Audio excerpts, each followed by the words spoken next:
جناب چیئرمین، آج کا دن یقیناً وزیر اعظم پاکستان، ان کی کابینہ، وزیر خارجہ اور تمام ٹیم ان کے لیے مبارکباد کا مستحق ہے۔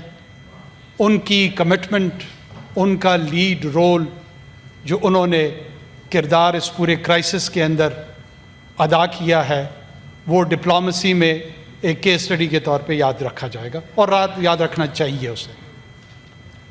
جہاں تک chief of defence staff field marshal Syed Asim Munir صاحب کا تعلق ہے، تو میں ہمیشہ اقبال کے مختلف اشعار پہ غور کرتا تھا کہ یہ کس پیرائے میں کہا گیا ہے۔ تو آج ہزاروں سال نرگس اپنی بے نوری پہ روتی ہے، بڑی مشکل سے ہوتا ہے چمن میں دیدور پیدا۔ اس کی مظہر